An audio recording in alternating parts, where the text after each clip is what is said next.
तुमालेश्वर धाम की जय, श्री दक्षेश्वर धाम की जय, श्री दिव्येश्वर धाम की जय। हर हर महादेव। तो रामायण जी का पाठ हम लोग हर रविवार को करते हैं। इसमें एक चौपाई है, विश्व भरण पोषण कर जोई, ताकर नाम भरत अस होई। इसको कहते हैं संपुट पाठ है। यह संपुट पाठ मतलब, संपुट का मतलब होता है बक्सा। संपुट का मतलब होता है बक्सा। जैसे बॉक्स में एक नीचे रहता है, एक ऊपर, ऐसे खोलते हैं ना, और फिर इसमें सोना चांदी रख के उसको बंद कर देते हैं। तो वैसे ही रामचरितमानस सोना चांदी है। और विश्व भरण पोषण कर जोई, ताकर नाम भरत अस होई। एक पहले और एक ऊपर लगा के उसको बंद कर देते हैं। तो जो इस चौपाई का पाठ करते हैं, विश्व भरण पोषण कर जोई, ताकर नाम भरत अस होई, उनको भक्ति मिलती है, क्योंकि भरत जी बहुत बड़े भक्त हैं। और जब प्रसंग आएगा भरत चरित हम आपको सुनाएंगे। और एक मंदिर है रोटरडम में, दिव्येश्वर धाम, वहाँ 9 बरस से भरत कथा चल रही है। 9 बरस हो गया, अभी कथा खत्म नहीं हो पाई। अभी तक वहाँ कथा, अब तो कोरोना के समय में नहीं जा पा रहा हूँ वहाँ पर, लेकिन 9 बरस से मैं भरत कथा सुना रहा हूँ, अभी भरत कथा खत्म नहीं हुई। तो भरत कथा बहुत बड़ी है, इसलिए भरत जी का नाम है इसमें। विश्व भरण पोषण कर जोई, ताकर नाम भरत अस होई। जो भक्ति दे, हमारा भरण पोषण करे, मतलब हमें सुख सुविधा की जितनी सामान है, ये भरत जी की कृपा से ही मिलता है, क्योंकि भरत जी विष्णु भगवान के अवतार हैं। शायद आपको पहले कहा, कभी कभी लोग चौंक जाते हैं जब मैं कहता हूँ भरत जी विष्णु भगवान के अवतार हैं, क्योंकि हम लोग कथा सुनते हैं कि राम, विष्णु भगवान जो है राम बने थे। हाँ, लेकिन परंपरा में, रामाश्रयी शाखा में ये नियम है कि राम जी राम ही थे। भरत जी, विष्णु भगवान भरत जी बने, और शंकर भगवान लक्ष्मण जी बने, और ब्रह्मा जी शत्रुघ्न बने, ऐसे है। तो कभी ये फिर से हम चर्चा करेंगे इस पर। तो इस चौपाई का जो भाव है कि भरत जी भरण पोषण करें। संसार का भरण पोषण कौन करता है? ब्रह्मा जी बनाते हैं, विष्णु जी क्या करते हैं? भरण पोषण करते हैं, सब चलाते हैं, और हमारे शंकर भगवान संहार करते हैं। तो भरत जी विष्णु के अवतार हैं, इसलिए उनका वो करते क्या है? भरण और पोषण करते हैं हमारा आपका। तो जो इस चौपाई का पाठ करता है, जब करता है, दुनिया के किसी भी कोने में रहे, भोजन, अन्न और वस्त्र की कमी नहीं होती उसे। इसलिए हम लोग, आप सुबह भी सुनते होंगे, आप लोग सवेरे देखते हैं ना लाइव? हाँ, सवेरे 7 बजे लोग लाइव देखने लगते हैं। आप भी देखते हैं लाइव? हाँ, आप लोग साथ में पढ़ते हैं घर से? मैं देखता हूँ 25 से 30 लोग लाइव रहते हैं, और जब कथा, जब हवन समाप्त होता है तो करीब 500 लोग साथ देते हैं। और दिन भर में लगभग 3000 लोग देखते हैं हालैंड में शाम होते होते। तो बहुत अच्छा है। इसी चौपाई से हम लोग संपुट का हवन करते हैं, रामचरितमानस का। तो इसलिए ये चौपाई हम आपको अभी दे लिखा। और रामायण जी का पाठ हम लोग हर रविवार को यहाँ पर करते हैं, और उसी के हिसाब से हम गीता भी समझ लेते हैं, वेद भी समझ लेते हैं, और पुराण भी समझ लेते हैं। इसलिए कि रामचरितमानस में क्या है? रामायण में नाना पुराण निगमागम सम्मत यत रामायणे निगदितम क्वचिदन्यतोपि, ये लिखा है। इसमें नाना पुराण, 18 पुराण, 4 वेद, 6 शास्त्र, उसके बाद अन्य भी बहुत कुछ का ज्ञान इसी पुस्तक में है। इसलिए आरती गाते हैं तो क्या गाते हैं? 4 वेद पुराण अष्टदश 6 शास्त्र सब ग्रंथन को रस। 4 वेद, 4 वेद, पुराण 8 10, 8 और 10 18, 6 शास्त्र, 6 जो हम लोगों के फिलोसॉफी के ग्रंथ हैं, सब कुछ इसमें है, इसीलिए हम लोग इसका पूरी तरह से पाठ करते हैं और फिर कथा सुनते हैं। तो पिछले रविवार को कथा पहुँची कि भगवान अब जा रहे जहाँ धनुष यज्ञ हो रहा है। गुरुजी ने कहा कि राम लक्ष्मण चलो, जहाँ धनुष यज्ञ हो रहा है वहाँ चलते हैं। विश्वामित्र जी को लेकर के, विश्वामित्र जी राम लक्ष्मण को लेकर के जहाँ धनुष रखा था, यज्ञशाला थी, वहाँ पर गए। और जब भगवान को लोगों ने देखा जो वहाँ बैठे थे, भगवान कैसे सजे थे, तो दोहाद्रिय फेर तक के नीचे चौपाई देखेंगे, हाँ, जहाँ से हम लोग पाठ किए हैं उसी जगह से। कट तुनीर पीत पट बांधे और करसर धनुष बाम बर कांधे। भगवान के कंधे पर धनुष, बाएं हाथ में तीर और कमर में एक पीला कपड़ा बंधा है और जनेऊ पहने हैं भगवान राम लक्ष्मण, और गुरुदेव जी के पीछे पीछे जा रहे हैं। जब जहाँ यज्ञ था वहाँ पहुँचे तो जनकपुरी के लोगों ने जब देखा भगवान को, तो जनकपुरी के लोगों की जो आँख की पलक है गिरना बंद हो गई। बस भगवान को देखते रहे, इतना सुंदर, इतना सुंदर, देख लोग सब भये सुखारे। लोगों ने भगवान को देखा और बहुत ही सुख मिला। भगवान कौन है? भगवान का नाम जब रखा जाने लगा, गुरु वशिष्ठ ने कहा दशरथ, ये जो बड़े बेटे हैं इनका नाम तो बहुत है, लाखों लाखों नाम है इनका, लेकिन एक नाम बहुत अच्छा है। कहा क्या? कहा इनका नाम है सुखधाम। जो आनंद सिंधु सुख राशि, सीकर ते त्रैलोक्य सुपासी, सो सुखधाम। राम जी का नाम क्या है? सुखधाम। धाम का मतलब क्या होता है? नीदरलैंड्स में बोलते हैं, जैसे बिजली जहाँ रहती है, जहाँ से बिजली आती है उसको क्या कहते हैं? एनर्जी सेंट्रल, बिजली घर। हाँ, बिजली घर। तो ये बिजली कहाँ से आ रही है? बिजली घर से आ रही ना। तो भगवान कौन है? वो सुख के घर है। जो हम लोगों को सुख मिलता है वो उन्हीं के पास से आता है और कहीं से नहीं आएगा। कोई कहे कि मैं उनको सुख दूंगा या वो मुझे सुख देंगे, ये बात झूठी है, क्योंकि हम लोग बिजली घर नहीं है, हम लोग सुख के घर नहीं है। सुख के घर तो भगवान है, वो वहां से भेजते हैं सुख। ठीक? सो सुख धाम राम अस नामा। तो जब भगवान को लोगों ने देखा, अब सोचिए, सुख, बिजली घर अगर दूर हो तब तो चिंता रहती है, ठीक है। अगर बिजली घर हमारे बगल में हो तो और सुख मिलेगा ना, कि बिजली घर तो बगल, अब तो भगवान बगल में आ गए। अब भगवान बगल में चलने लगे तो सबको और सुख मिला। तो क्या कहे? देख लोग सब भये सुखारे। बहुत सुख मिला, वाह, भगवान आ गए। और एक टक लोचन चलत न तारे। आंख जो है अब इधर उधर नहीं हो रही भगवान किसी की, सब लोग बस भगवान को देख रहे हैं। और जनक ने कैसे देखा भगवान को? हर से जनक देख दो भाई। जनक ने देखा, जनक जी और खुश हो गए, वाह कितने सुंदर लड़के हैं। और जाके विश्वामित्र जी का पैर पकड़ लिया, कहा वाह आप कितने धन्य हैं, आप इन दोनों लोगों को लेकर के यहाँ आए। फिर जनक जी ने पूरी सारी कहानी बताई कि देखिए यही यहाँ पर हम यज्ञ कर रहे हैं, धनुष यज्ञ है इसका नाम, और मेरा यज्ञ पूरा नहीं हो रहा है। और कहा क्यों नहीं पूरा हो रहा है? कहा ये जो धनुष रखा है, मेरी बिटिया क्या करती है, ये धनुष को ऐसे उठा लेती है और उसके नीचे गाय के गोबर से लीपती है। मेरी बिटिया तो उठा लेती है सीता, लेकिन संसार में कोई नहीं मिलता जो इसको उठा सके।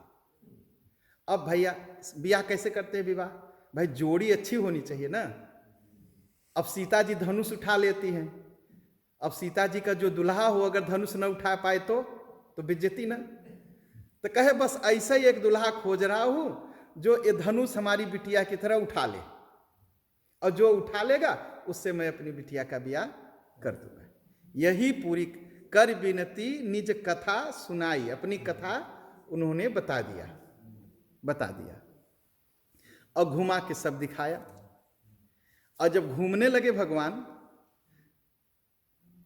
जब पूरा जो यज्ञ का हाल था, भगवान उसमें घूम रहे हैं, और जिधर जिधर भगवान जा रहे हैं सबका चेहरा घूमता जा रहा है। भगवान पीछे गए तो लोग घूम के इधर चेहरा कर लिए, फिर इधर गए, अब भगवान घूमते जा रहे हैं और लोगों का चेहरा घूमता जा। भगवान जह जह जाहि कुंवर बर दो, और तह तह चकित चितव सब को।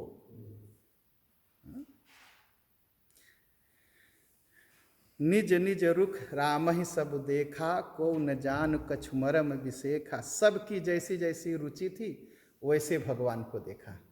किसी को भगवान लगे कि वाह कितने सुंदर बालक हैं दोनों, क्योंकि भगवान कितने बरस के थे? 14 बरस 45 दिन के थे। भगवान ने जब धनुष तोड़ा तो भगवान 14 बरस 45 दिन के थे। हाँ, भगवान बस 14 बरस के थे। 14 बरस 45 के दिन के थे जब भगवान ने धनुष तोड़ा था। और लोग सोचते हैं कि इतना छोटा, अब तो बच्चे ही लगेंगे ना, कि बड़ा सुंदर बच्चे हैं तो। हाँ, राम जी लक्ष्मण जी जा रहे हैं। हाँ? तो किसी ने कहा ये तो बड़े सुंदर बच्चे हैं, काश मैं गोद में बैठा लेता। और किसी ने सोचा ये तो बहुत छोटे हैं, धनुष से तोड़ेंगे नहीं, तो एक काम करूंगा, मैं इनको पकड़ के अपनी बिटिया का ब्याह कर दूंगा, मैं दामाद बना लूंगा। निज निज रुचि, जिसकी जैसी रुचि थी।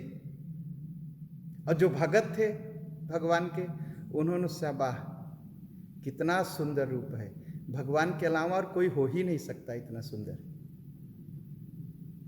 इतना सुंदर।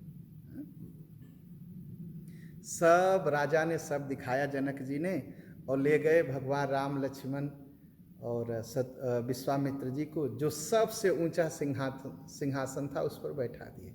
सब मंचन ते मंच एक सुंदर विशद विशाल। क्या कैसा मंच था? सुंदर था, विशद और विशाल था, बहुत सुंदर था। उस पर बैठाए मुनि समेत तो दो बंधुतः बैठा रे महिपाल। और जब बैठे सिंहासन पर, जब भगवान को देखा तो ऐसा लगा, राजाओं ने भगवान को देखा जैसे सूरज निकला हो। भगवान का रंग कैसा है? सांवले है ना, भगवान सांवले हैं। और सूरज कैसे निकलता है? ऑरेंज कलर का। जब लोगों ने देखा तो भगवान का चेहरा एकदम ऑरेंज कलर का दिखाई पड़ा, लगा कि जैसे सूरज निकला, चमक निकल रही थी भगवान के चेहरे से। और सब लोग समझ गए कोई धनुष नहीं तोड़ेगा, यही तोड़ेगा। सबके लोगों के मन में विश्वास हो गया कि धनुष यही तोड़ेंगे।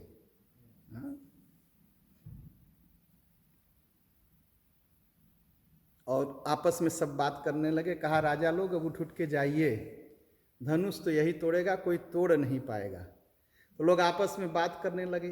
तो घमंडी लोग होते हैं ना, घमंडी लोग हर समय कुछ न कुछ करते हैं। तो घमंडी क्या कर कहे ये क्या तोड़ेगा? अरे बिहसे अपर भूप सुनिबानी, जे अविवेक अंध अभिमानी। देखिए, एक तो अज्ञानता में जो अंधा होता है और अहंकारी होता है, वो भगवान को नहीं समझ पाता। भगवान को कौन समझेगा? जिसके अंदर जरा सा भी अहंकार न हो, जरा सा भी, वो भगवान को देख लेगा। और अहंकारी आदमी कभी भगवान को नहीं देखेगा। ये पूरी कितना भी ज्ञान हो जाए, और अभिमान ऐसा होता है ना कि आप कितना भी रामायण गीता याद कर लीजिए, अगर अहंकार हो गया तो कुछ समझ में नहीं आएगा, कुछ भी। इसीलिए रामचरितमानस बड़ा मुश्किल है। अज्ञानी समझ नहीं पाता है, अरे ज्ञानी समझ नहीं पाता क्योंकि अहंकार हो जाता है। और सीधा साधा आदमी जो कुछ नहीं पढ़ा वो रामचरितमानस पढ़ के सब अर्थ बता देता है। जो जिनको अहंकार होता है रामायण जी को नहीं समझ पाते, गीता जी को समझ नहीं पाते, कभी नहीं समझ पाएंगे। तो जब रामायण जी के और गीता जी को नहीं समझ पाते तो भगवान को देख के क्या समझेंगे? तो लोग राजा जो अहंकारी थे भगवान को देखे कहे ये क्या, ये कल का लड़का ये धनुष तोड़ेगा, हम धनुष तोड़ेंगे। हाँ, धनुष मैं भी तोड़ूंगा और राजा जनक की बिटिया से विवाह भी मैं करूंगा, ऐसे कहने लगे। और क्या कहा मृत्यु भी आ जाए तो भी धनुष तो मैं ही तोड़ूंगा। अहंकारी ऐसे बोलने लगे। और जो दूसरे राजा थे जो धर्म मार्ग पर चलते थे वो लोगों की बात सुन सुन के वहां हंस रहे थे। कहा देखो भगवान सामने खड़े हैं, इनको समझ में नहीं आ रहा, ये धनुष तोड़ेंगे। यह सुनी अवर महीप मुस्काने और धर्मशील हरि भगत सयानी। जो भगवान के भक्त थे इन अहंकारी राजाओं की बात सुन करके हंसने लगे। कहा चिंता मत करो, विवाह तो सिया जी का राम जी से ही होगा। इतना किसकी हिम्मत है कि राम जी से युद्ध कर सके? अच्छा, राम जी को कभी कोई बैठे हुई मूर्ति आप देखे? कहीं आप बताइए। राम जी को बैठी हुई मूर्ति नहीं मिलती। ठीक है, दुर्गा मैया की बैठी हुई मूर्ति मिलती है, शंकर भगवान की मिलती है, गणेश भगवान की मिलती है, विष्णु भगवान तो सोए हुए मिलते हैं, हनुमान जी बैठे हुए मिलते हैं, लेकिन राम जी नहीं। राम जी से पूछा गया आप क्यों खड़े रहते हैं? अरे बैठ जाए करिए कभी कभी। तो राम जी थोड़ा मुस्कुराए तो उसने फिर सवाल किया। कहा महाराज अब मंदिर में हैं और आप घर में हैं, अपने घर में कोई बंदूक लेके बैठता है? कोई बैठता है? और राम जी अपने घर में भी रहेंगे तो भी बंदूक अपना धनुष लिए रहेंगे, एक हाथ में तीर और कंधे पर धनुष, हर समय खड़े रहेंगे। लोगों ने पूछा आपका पैर नहीं दुखता? कहा पैर कैसे दुखे? कहा लेकिन बताइए आप खड़े क्यों रहते हैं? कहा ये सोचो कोई मेरा भगत चिल्लाएगा जब जोर से दुख में तो मुझे खड़ा होना पड़ेगा, धनुष उठाना पड़ेगा, हर समय मैं तैयार रहता हूं। कोई नहीं मिलती और बिना तीर धनुष के लिए नहीं मिलती। हर समय वो अपने भक्तों की चिंता करते हैं। हमारा भक्त जब पुकारेगा तो हमें उठना नहीं पड़ेगा, हम बस चलना पड़ेगा। चल दूंगा मैं, चल दूंगा। तो ऐसे राम जी से कौन लड़े? कहा तुम ऐसे राम जी से लड़ोगे? ऐसे राम जी से लड़ोगे? कहा बिना व्यर्थ के गाल मत पीटो। गाल पीटना समझते हैं ना, गाल बजाना। लोग कहते हैं बहुत बतिया है, भोजपुरी में ऐसे बोलते हैं ना, बहुत बात करता है ये बिना मतलब के। लोग राजा ने कहा चुप रहो, तुम लोग बिना मतलब के बात करते हो, राम जी से तुम जीतोगे? तो एक ने कहा कि अच्छा तो आप लोग मुंह बंद करिए। कहा मुंह क्या बंद करें, पहले सुनिए, तुम लोग नहीं जानते हो सीता जी कौन है। सीता जी कौन है? जगदम्बा जानहु जिय सीता। सीता जी जगदम्बा है। सीता जी कौन है?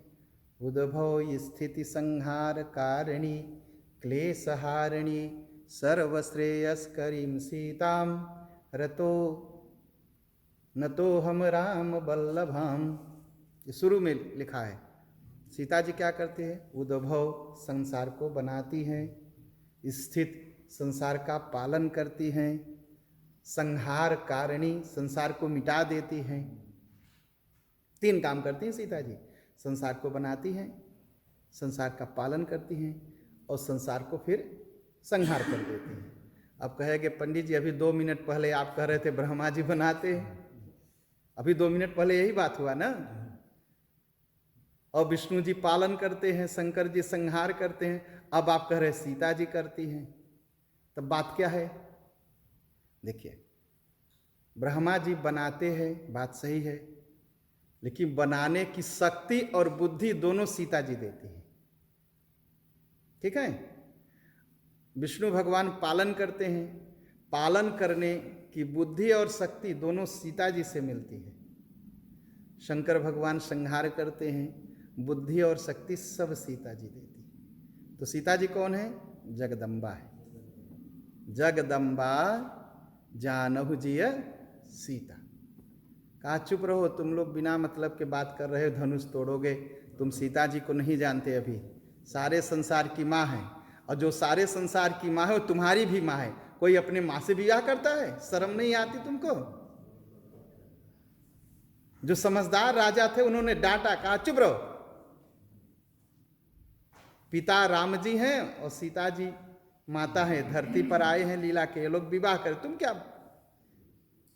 डांट दिया उन लोगों को। व्यर्थ मरहु जनि गाल बजाय, बिना मतलब के मुंह पीट के मत मरो, डांटा उनको। हाँ? जगत पिता रघुपति ही बिचारी, भर लोचन छवि लेहु निहारी। संसार के मालिक हैं भगवान राम, जरा इनका दर्शन करके अपना जीवन सफल कर लो। नहीं, ये किसी को मिलते नहीं देखने को। हाँ? तो इन लोगों ने उनको चुप कराया, राजाओं को। और तब तक जनक जी ने क्या किया? सीता जी को बुलाया, कहा भाई सीता जी को लाओ। सीता जी को बैठा दिया, सीता जी आई। अब देखिए जनक, सीता जी कितनी सुंदर है। दोहा 253 से फेर तक के नीचे, सिय शोभा नहीं जाई बखानी, जगदम्बिका रूप गुण खानी। उपमा सकल मोहि लघु लागी, प्राकृत नारी अंग अनुरागी।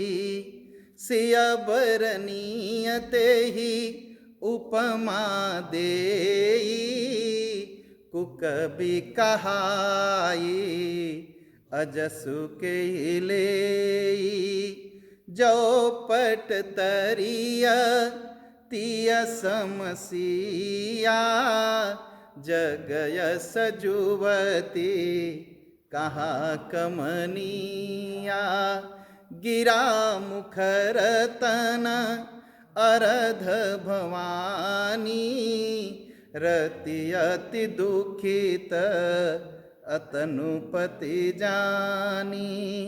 विसुबारिनी बंधु प्रिय जेही, कई रमा सम किमि बय देही।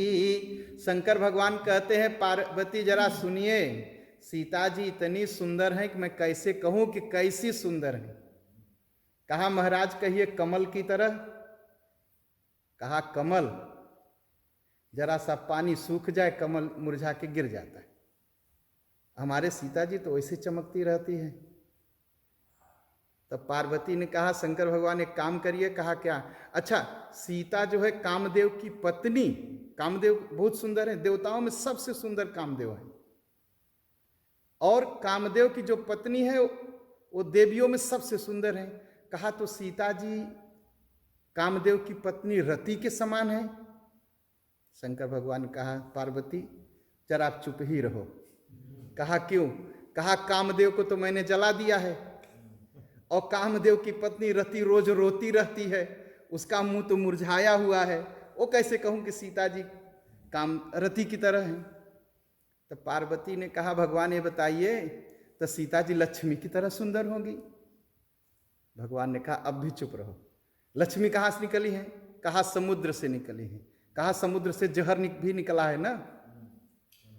हाँ, तो लक्ष्मी जी का भाई जहर हुआ, सीता जी का भाई तो जहर है नहीं, तो लक्ष्मी जी भी सीता जी की बराबरी नहीं कर सकती। विषबारिणी बंधु प्रिय जेही, जिसका भाई विष हो वो लक्ष्मी क्या बराबर करेंगे सीता जी की। कही रमासम किमि वैद्य, रमासम मतलब लक्ष्मी, लक्ष्मी जैसी कैसे कहो। कहा कैसी हैं? कहा ऐसी हैं जैसे सीता जी जैसी हैं, उनकी बराबरी कोई नहीं कर सकता। सीता जी कितनी कोमल हैं कि वो जब प्रकट हुई तो लोगों ने कहा इनको सोना पहना दो। सीता जी को सोना जब पहनाया गया तो सोना इतना कठोर था कि सीता जी को दाग बन गया। तो कहा अच्छा फूल की माला पहना दो।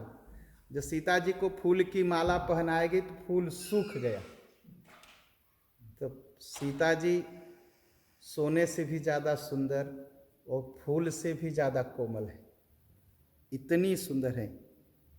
और सीता जी जब चली तो सखियां पीछे पीछे आ रही थी गाते हुए, चली संग लय सखी सयानी, गावत गीत मनोहर बानी, सोहन वलतन सुंदर सारी, जगत जनन यतुलित छवि भारी। सीता जी साड़ी पहनी हुई हैं और सखियां पीछे पीछे गाते हुए आ रही सीता जी को लेकर के। अभूषण सकल सुदेश सुहाए, अंग अंग रचि सकीन बनाए। भूषण सकल सुदेश सुहाए, अंग अंग रचि सकीन बनाए। हम लोग क्या कहते हैं कि गहना पहने हैं बड़ा सुंदर लग रहे हैं, यही कहते हैं ना। लेकिन सीता जी के लिए उल्टा है, सीता जी ने गहना पहन लिया इसलिए गहना सुंदर लग रहा है। समझिएगा, गहना सुंदर हो गया सीता जी के पहनने से, सीता जी गहना से सुंदर नहीं लग रही। और जब सीता मैया पैर रखी रंगभूमि में जहाँ धनुष यज्ञ था तो सब लोग सीता जी को देखते रहे, मोहित हो गए।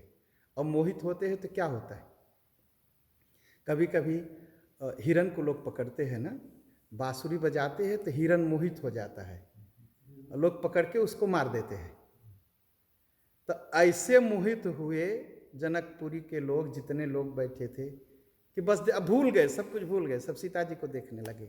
रंग भूमि जब सिय पग धारी, देखे रूप मोहे नर नारी, हरसि सुरन दुन दुभि बजाई, बरसि प्रसून अपछरा गाई। जब सीता जी आ गई तो देवता लोग आए, वो लोग भी बाजे बजाने लगे और सीता जी के ऊपर फूल गिराने लगे। सब लोग एकदम मोहित हो गए और सीता जी लगी खोजने। सीता जी को तो इच्छा थी कि राम जी को देखे, तो सीता जी आंख उठाई और खोजने लगी कि राम जी कहाँ बैठे हैं। तब देखा कि राम जी गुरुदेव के पास में बगल बैठे हैं और देखते ही लगे ललक लोचन निधि पाई, जैसे आंख का खजाना मिल गया हो। बस सीता जी ने राम जी को देखा और जब देखा तो सीता जी शर्मा गई। और शर्मा कैसे, गुरु जी बैठे हैं, माता जी बैठी हैं, पिताजी बैठे हैं, सभी बड़े लोग बैठे हैं, अब कैसे राम जी को देखे। देख करके बस झट से सिर नीचे कर लिया,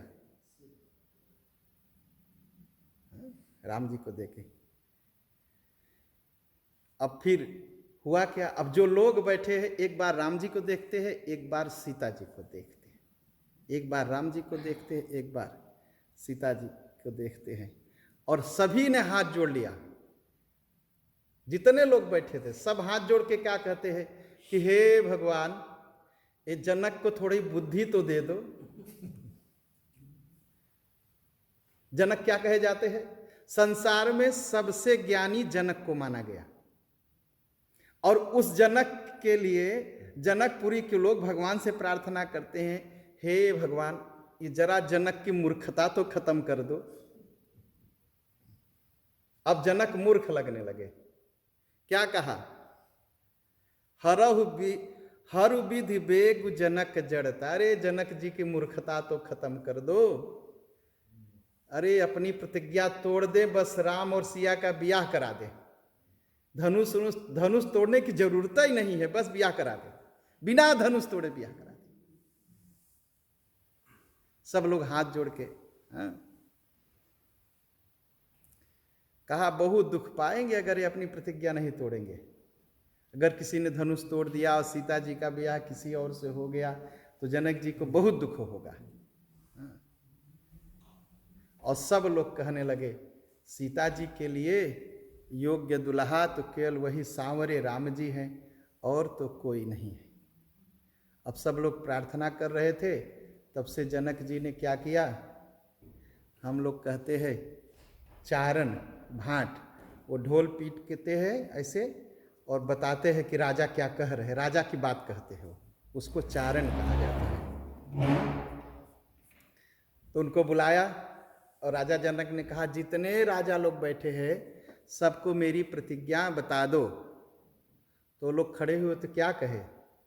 कहा निप भुज बल विधु शिवधन राहु। कहा राजा लोग आप लोगों के अंदर जो ताकत है हाथ में वो चंद्रमा है। विधु मतलब चंद्रमा। और कहा धनुष क्या है? कहा राहु है। अब इसे जान लीजिएगा कि आप लोगों का बल चंद्रमा है और धनुष राहु है। और कितना वजन है आप लोग जानते हैं? रावण भी आया था लेकिन उठा नहीं पाया, भाग गया। बाणासुर आया था, नहीं उठा नहीं पाया, भाग गया। और ये शंकर भगवान का धनुष है, इसको जो उठाएगा उसी से सीता जी का विवाह होगा। इशारा इशारा में सब कुछ कह दिया। चंद्रमा को कौन खाता है? राहु न।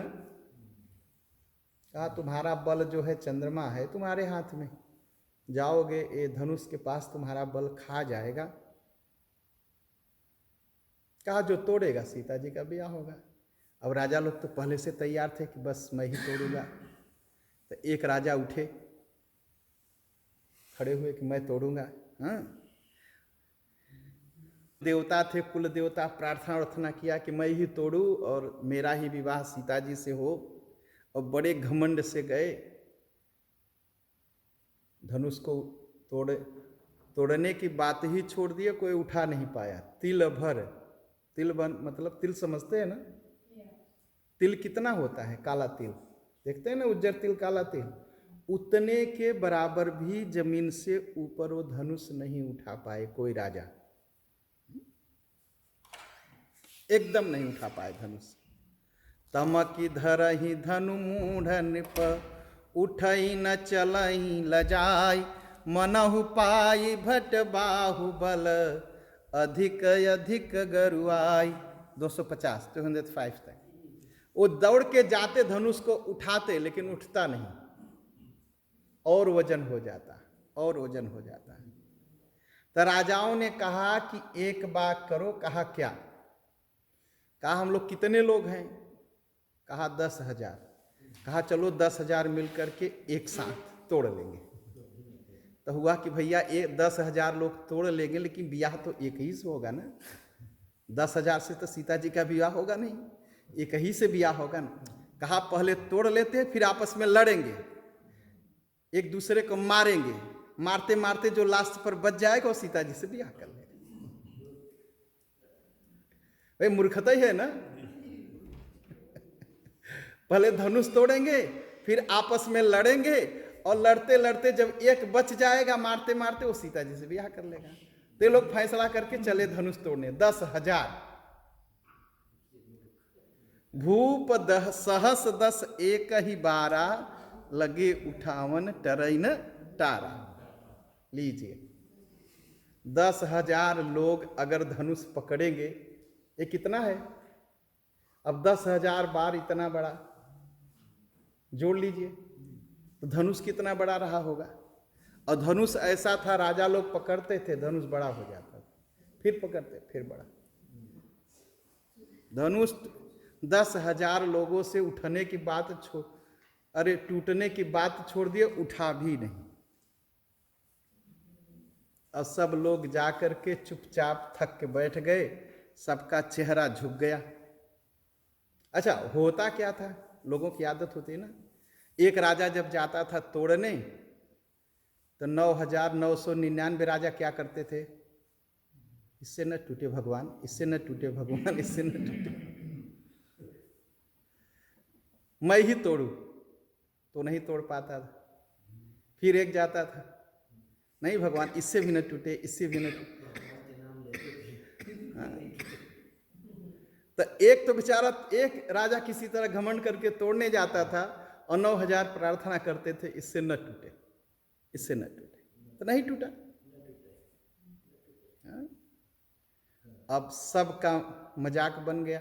जो सम्मानित भगवान के भक्त राजा थे उठे ही नहीं, वो तो बैठे। 10,000 लोग अपना जो है बल दिखा दिए। तब राजा जनक को बहुत दुख लगा। भाई जिसकी बिटिया का ब्याह न हो तो दुख तो लगेगा। कहा अब मेरी बिटिया का ब्याह कैसे होगा, धनुष तो टूटा नहीं। बहुत दुखी हुए जनक जी। तो जनक जी ने कहा कि एक काम करो। कहा क्या? कहा पहले सब लोग खड़े हो, यहाँ से निकलो, निकलो यहाँ से। तजहु आस निज निज गृह जाहू। कहा क्यों जाए? कहा मेरी बिटिया के बियाह हाथ में बियाह लिखा ही नहीं है, भागो यहाँ से। तजहु आस निज निज गृह जाहू, लिखा न विधि वैदेही विवाहु। अब सबको कह दिया। लक्ष्मण जी ने कहा ये बड़ा बेइज्जती किया मेरा। राम जी बैठे हैं और राम जी तो गए नहीं तोड़ने, और ये कह रहे उठ के जाओ। और कहा, अब वो आंख उनकी लाल हो गई गुस्सा में, लेकिन अब भाई को देख रहे, भैया भी कुछ नहीं बोल रहे, गुरुजी भी कुछ नहीं बोल रहे। कही न सकत रघुबर रघुबीर, डर लगे बचन जन पाए। अब भाई कोई आया हो न्योता, साधारण सी बात सोचिए, हम जाए, हम आप कहीं जाए न्योता करने, और जिसने बुलाया न्योता करने वो कहे निकल बाहर, तो अच्छा लगेगा? किसी को नहीं अच्छा लगेगा ना।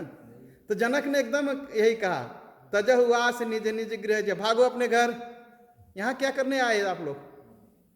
तब चोट लग गई लक्ष्मण जी को।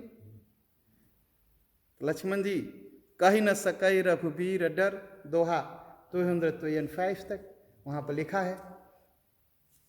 वो राम जी को देख रहे, आंख लाल हो गई, गुस्से से लाल, लेकिन डर बस भगवान के कुछ बोल नहीं रहे, लेकिन बर्दाश्त भी नहीं हो रहा है इतनी बड़ी बेइज्जती जो है। तो गए भगवान का पैर पकड़ लिए,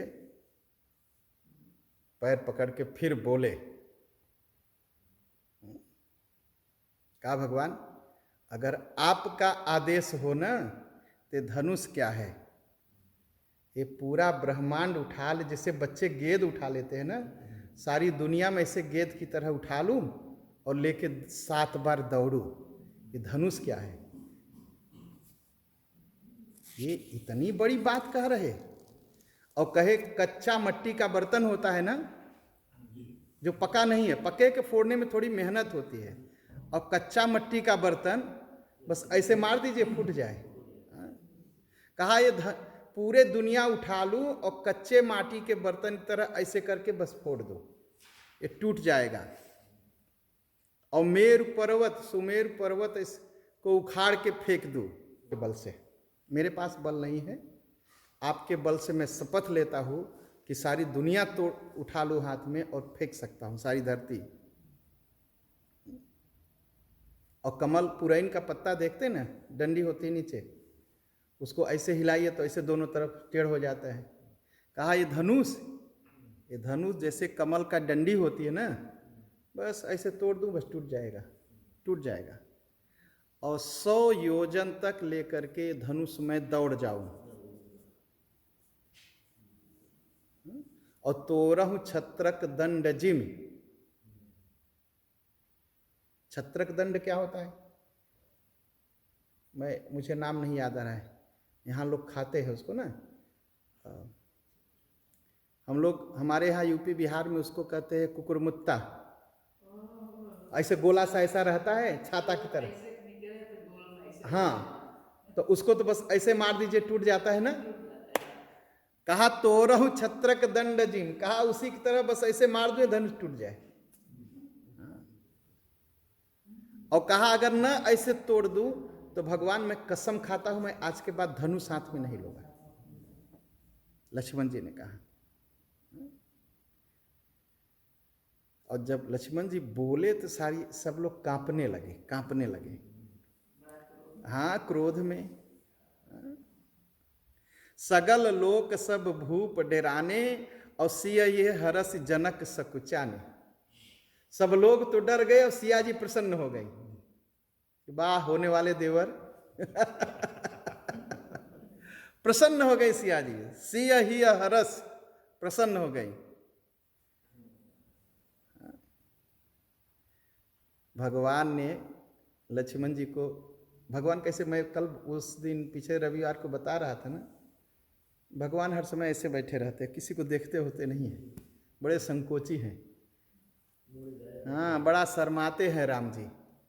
तो भगवान ऐसे बैठे थे, लक्ष्मण की बात सुन रहे थे, बस ऐसे ताके लक्ष्मण को, आप ठीक है बैठ जाओ, ठीक, बहुत बोली है,